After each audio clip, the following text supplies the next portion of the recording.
તમે કારખાનું કર્યું, પછી કારખાના પાછી જમીન ના થાય, વાહ, જમીનમાંથી કારખાનું થાય, વાહ વાહ, જમીન કારખાનામાંથી જમીન ના થાય. તમારે ઊંચો લેવલમાં જવું છે તો તમારે જમીન વેચવી જ પડે એમાં. રાઈટ.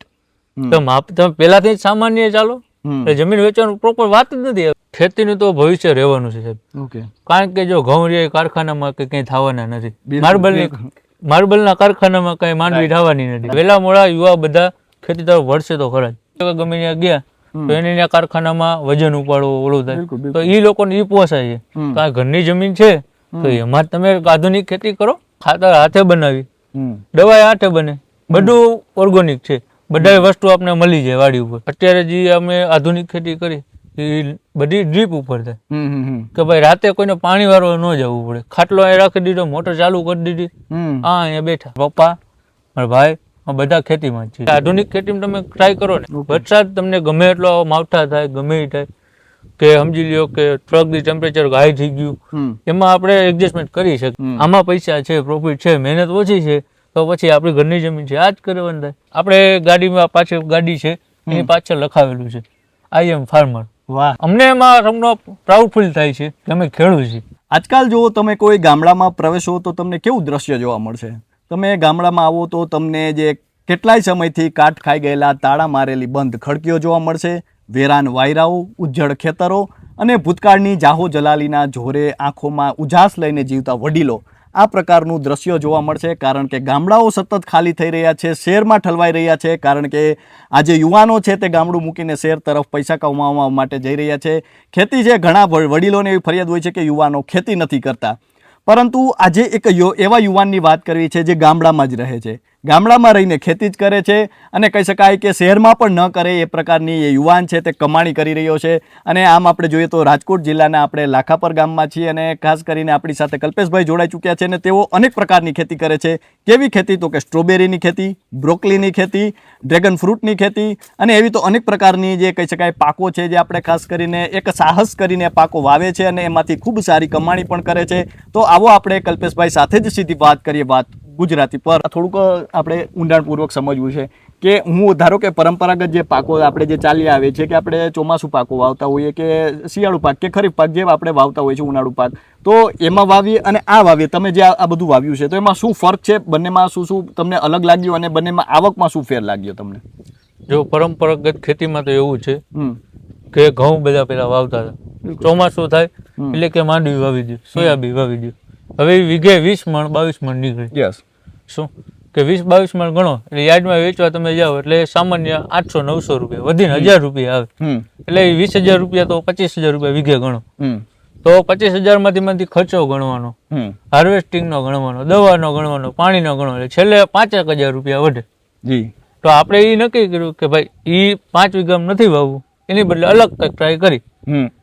જોઈ દવા તો આમથી વાપરી નથી આપણે, બિલકુલ, કારણ કે ઓર્ગોનિક કરવા જવું છે એટલે દવાનો પ્લસ ખર્ચો આપણે કાઢી નાખવો હોય.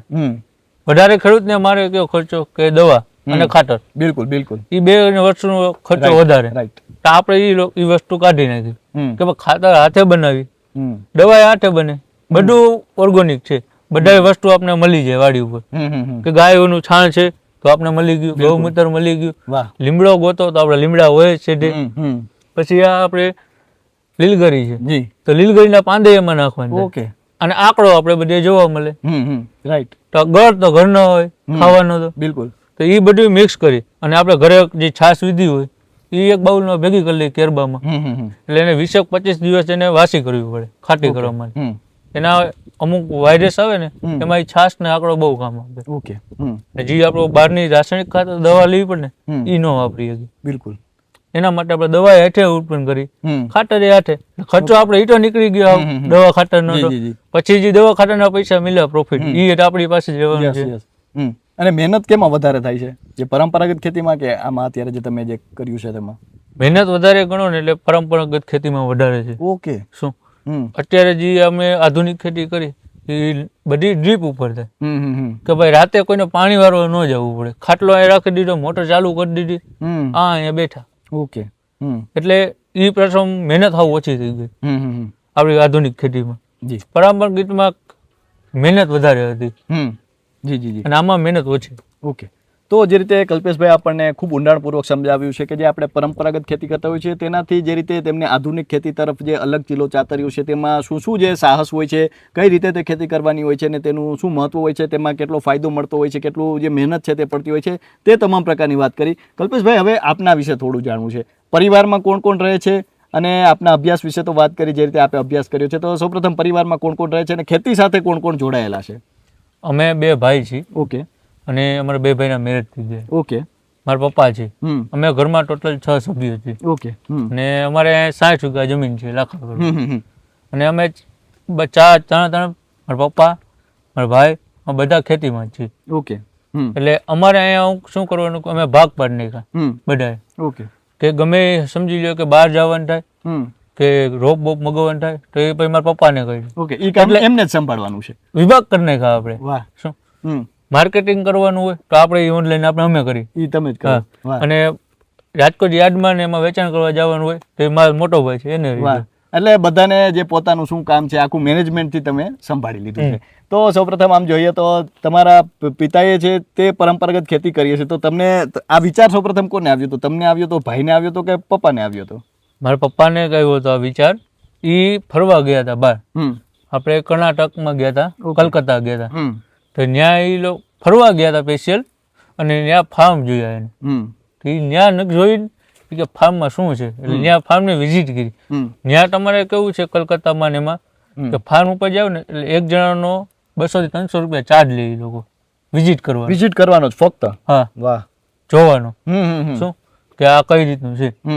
તો કીધું કાંઈ વાત નહીં, એમાં 200 રૂપિયામાં આપણે અમદાવાદ પાન ભાગ કે મને ગમે ચા પાણી વપરાઈ જાય, પાણીની બોટલમાં. ત્યાં ગયા, જોયું કે આ તો સહેલું છે, આપણે આ પરંપરાગત ખેતી છે એના કરતાં તો આ ખેતી સારી. બિલકુલ. અને મહેનત એ ઓછી. તો એને ટ્રાય કરી. એટલે 8 વર્ષ પહેલા હું ભણતો હતો ને, સ્ટડી કરતો હતો રાજકોટ, ત્યારે એને ડ્રાગન વાવ્યા. તો ડ્રાગન વાવ્યા, અમે જોયું તો ટ્રાય કરી, પછી એમાં સક્સેસ ગયા. પછી અમે પરંપરાગત ખેતી હતી ને એ ઓછી કરતા ગયા, આધુનિક ખેતી થોડી વધારતા ગયા. અત્યારે 60 વીઘામાંથી અંદાજે ગણો ને 40 વીઘા જે જમીન છે ને એમાં અમે આધુનિક ખેતી જ કરી. વાહ. અને સાથે જે પરંપરાગત છે એ પણ ચાલુ જ છે. હા, એ 20 વીઘામાં 30 વીઘામાં પરંપરાગત ખેતી એ ચાલુ છે. એ કઈ કે જે ઘઉં આપણે ઘરના ખાવાના હોય, અમુક માંડવી છે કે આપણે તેલ માટે જોઈ, એ માંડવી આપણે વેચતા નહીં કઈ કરી, સીધું તેલ કાઢીને એ જ લઈ લેવાનું. ઓકે. તો કલ્પેશભાઈ, હવે એ પણ જાણવું છે, ખાસ કરીને તમે યુવાન છો, તો તમે કેટલા વર્ષોથી જોડાયેલા છો ખેતી સાથે? ખેતી સાથે આમ ગણો ને એટલે હું તો 4 વર્ષથી જ છું. ઓકે. તો 4-5 વર્ષથી તમારો જો ખેતીનો અનુભવ છે, તો તમને શું લાગ્યું કે શા માટે યુવાનો ખેતીથી અત્યારે દૂર જઈ રહ્યા છે, ગામડાથી દૂર જઈ રહ્યા છે? શું એવું કારણ તમને લાગે છે? પહેલા પ્રથમ તો જે પરંપરાગત ખેતી કરે છે ને ખેડૂતો, એ વધારે મહેનતના હિસાબે ભાગે છે કે આ બપોરનો ટેમ્પરેચર તડકો આવે. બિલકુલ. શું અને મહેનત વધારે છે. હવે ભાગવાનું મેઇન કારણ શું ગણો ગામડાઓમાં તમે કે પૈસાનું છે. પૈસા હાટું કમાવા સારું. હવે કારખાનામાં સમજી લો કે ગમે ત્યાં ગયા તો એને ત્યાં કારખાનામાં વજન ઉપાડવો ઓલું થાય, તો એ લોકોને એ પોસાય છે. તો આ ઘરની જમીન છે તો એમાં તમે આધુનિક ખેતી કરો. બિલકુલ.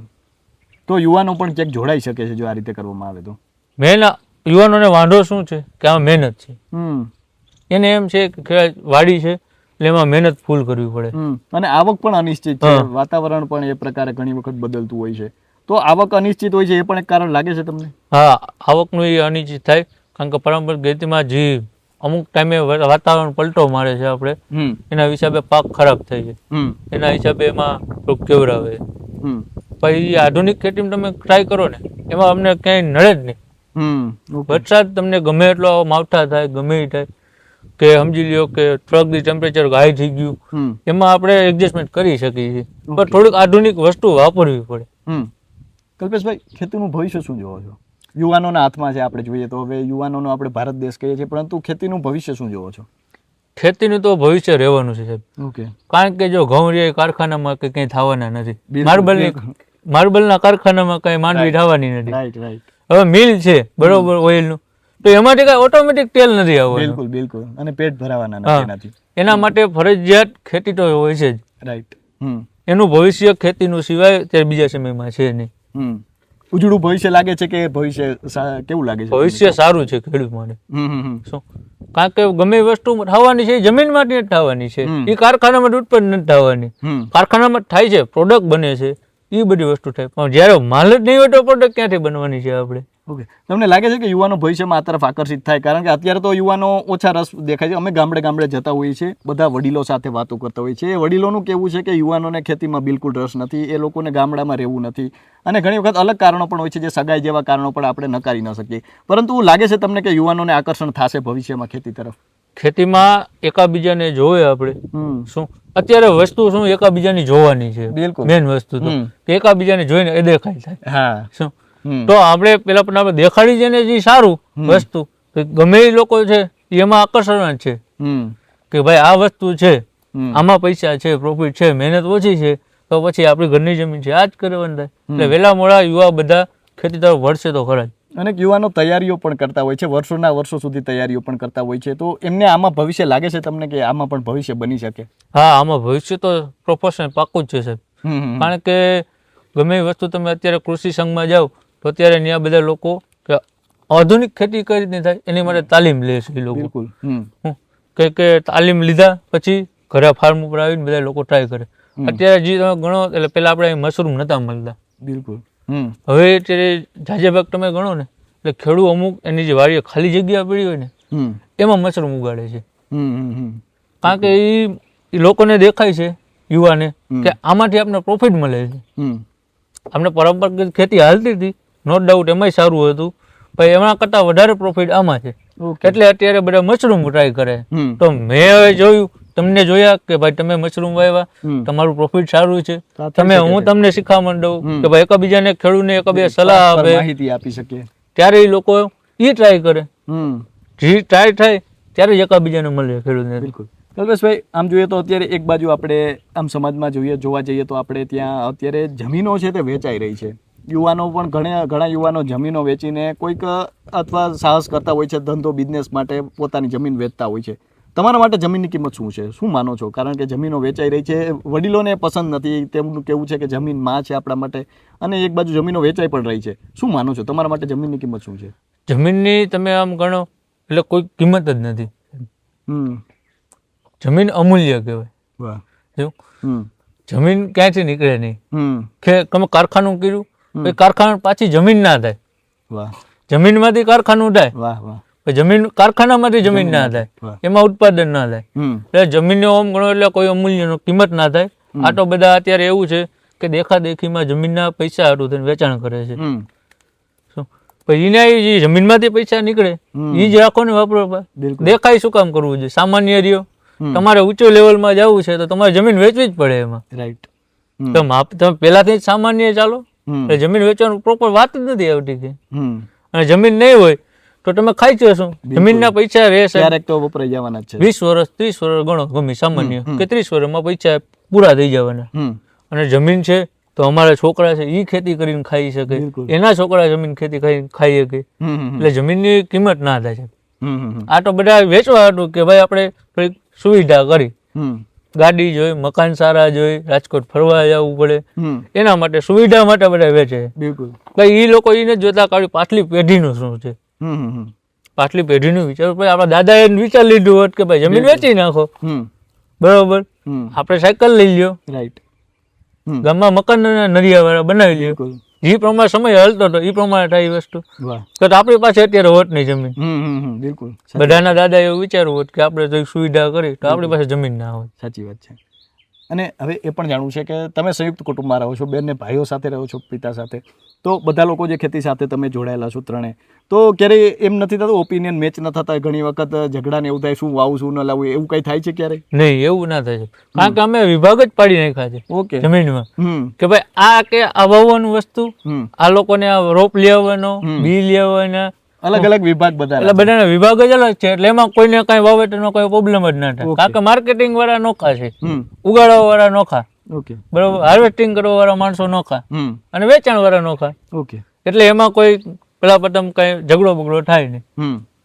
અને જે આપણે નીકળવાનું છે એ બધાને વારા પરથી બધાનો ચાલુ થાય. કે ભાઈ આ લોકોને આ કરવાનું છે, આ લોકોને આ કરવાનું છે, એમ વિભાગ પાડી નાખો. વિભાગ પાડી નાખો એટલે કોઈ દી કઈ પ્રોબ્લેમ રહેવાનો છે નહીં.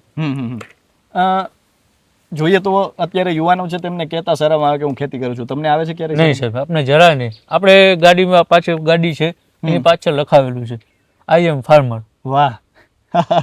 આપણે 2 ગાડી છે. આપણે કઈ ઇકો છે ટ્રાવેલિંગ માટે, કે બકાલું ને એનું રાજકોટ યાર્ડ માર્કેટિંગ કરવું ને ટ્રાવેલિંગ માટે ગાડી છે, એમાં આપણે પાછળ મોટા અક્ષરે લખાવેલું આઈ એમ ફાર્મર. વાહ વાહ. મારે ભાઈ 4 બાઇક છે, 4 બાઇકમાં લખ્યું છે આઈ એમ ફાર્મર. વાહ. અમને એમાં તમને પ્રાઉડ ફીલ થાય છે કે અમે ખેડૂત છીએ. વાહ વાહ. કદાચ આપણે પણ આ ગર્વ લેતા થઈ જશું તો દેશની ખેતી છે તે આપોઆપ ઉપર આવી જશે. યુવાનો છે આજકાલ આપણે જોતા હોઈએ છીએ કે ખેતીથી દૂર ભાગી રહ્યા છે, ને આ વસ્તુ જો ગર્વ લેતા થઈ જશે યુવાનો તો તેમાં પણ ક્યાંક ને ક્યાંક દેશનું છે આપણે સારું કરી શકીશું. અંતિમ પ્રશ્ન છે, હવે કલ્પેશભાઈ ભવિષ્યમાં શું કરવા માંગો છો, શું ઈચ્છા છે હવે? ભવિષ્યમાં એવું છે કે આપણે હજી અમુક વિદેશમાં જે ફ્રૂટ થાય છે ને એ ફ્રૂટનું આપણે અહીંયા ઉત્પાદન કરવું છે.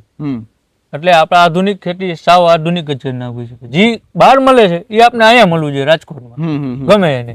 અને ગમે એને આપણે વિઝિટનું તો કીધું જ છે, ગમે એ આવીને જોવાના છે કે ભાઈ આ વસ્તુ અહીં છે. તમે અહીંયા આવા જોયું, તમારું પ્રોફિટ જોયું, તો તમે તમારી ફાર્મ ઉપર એ ટ્રાય કરવાના છો. બિલકુલ બિલકુલ. એટલે પ્રથમ તો આપણે જે બહારનું થાય ને એ બધું આપણે અહીંયા કરવાનો વિચાર છે. એક પ્રકારનું વિદેશ જ આપણે લાખા પ્રમાણમાં ઊભું કરવાનો પ્લાન છે. વાહ વાહ.